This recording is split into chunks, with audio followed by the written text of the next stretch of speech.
Good evening.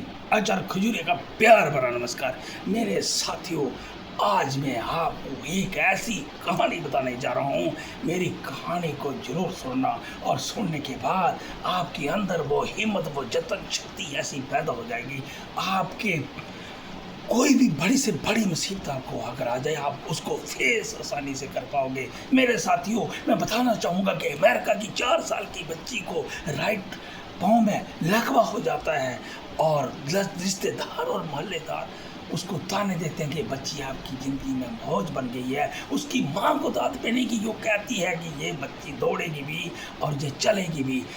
उस बच्ची का नकली पैर लगाकर वो बच्ची प्रैक्टिस करती है और 8 बार फेलियर को सामना करने के बाद 9वीं बार कामयाब हो जाती है और 3 गोल्ड मेडल जीतती है।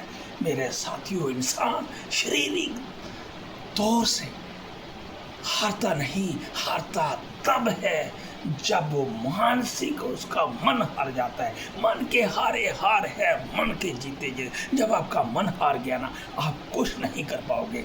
इसलिए जिस काम को हम मान लेते हैं ना, वहाँ हार होती है, और जिसको ठान लेते हैं ये करना ही है, उसमें जीत होती है। मेरे साथियों, 3 बातों का ध्यान रखना। सबसे पहले आपके अंदर पेशेंस का होना बहुत जरूरी है। दूसरा फोकस, और तीसरा कंसिस्टेंसी। लगातार किसी भी काम में आपको मास्टरी हासिल करनी है। जब तक मास्टरी नहीं होगी ना, आप कामयाब नहीं हो पाओगे। छोटे से काम, कोई छोटा काम कोई बड़ा नहीं, लेकिन जिस भी काम को करो पूरे फोकस के साथ, कंसिस्टेंसी से करो और उसमें पेशेंस रखो। हर बार रिजल्ट आपके फेवर में नहीं आएगा, रिजल्ट अगेंस्ट भी आ सकता है। घबराना नहीं। जिंदगी है ना, ये मौके भी देती है और धोखे भी देती है। घबराना नहीं, एक ना एक दिन मौका जरूर आएगा, आप कामयाब हो पाओगे, लेकिन पेशेंस रखना बहुत जरूरी है। मेरे साथियों, भगवान श्री कृष्ण नहर के किनारे बैठे हैं और अर्जुन जी आए। माधव, क्या कर रहे हो? उसने बोला, मैं इंतजार कर रहा हूँ, नदी पार करनी है, नदी का बहाव बहुत तेज है, ये कम हो जाएगा उसके भाव में। उसने बोला, ये कभी कम नहीं होगा, आप नदी नहीं कर पाओगे। कहता, यही तो दुनिया को बताने जा रहा हूँ कि आप घबरा जाते हो, कोई मुसीबत आ जाती है, कि क्या इसका हल है।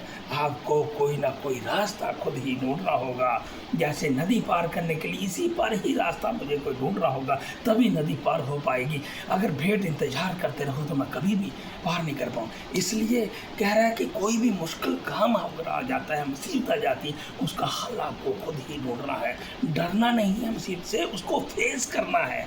मेरे साथियों, बताना चाहूँगा, जो कर्म करता है, भगवान श्री कृष्ण कहते हैं कि मुझे उसे फल देना पड़ता है। मैं जो कर्म करता है ना, मैं उसके आगे झुक जाता हूँ यार, देर से सही। लेकिन जितनी भी मैं परीक्षा लेता हूँ, केवल किसी की परीक्षा बहुत ज़्यादा हो जाती है, लेकिन उसको फल मुझे देना पड़ता है। मैं कर्म करने वाले व्यक्ति के आगे झुक जाता हूँ। मेरे साथियों, निष्ठा से, सच्चाई से आप काम को अपनी पूजा समझिए। पूजा समझकर अगर आप काम करते हैं, उस काम में आपकी बढ़ोतरी होगी, आप बुलंदियों पर पहुँचोगे। लेकिन काम को अगर ऐसे टाइम पास कर दिया तो आप कामयाबी कभी हासिल नहीं कर पाओगे। मेरा अनुरोध है कि किसी भी काम को करो, ईमानदारी से करो, मेहनत से करो, और उस काम में आपको कामयाबी मिलना तय है। ये मेरी बात याद रखना।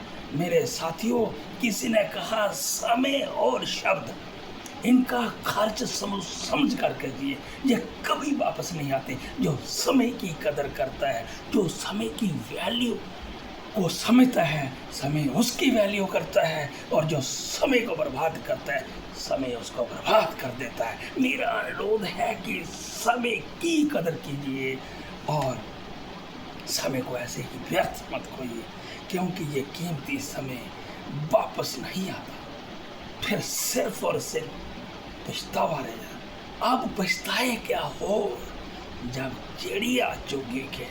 थैंक यू वेरी मच मेरे दोस्तों, मेरे विचारों को सुनने के लिए आपका बहुत बहुत धन्यवाद। Thank you.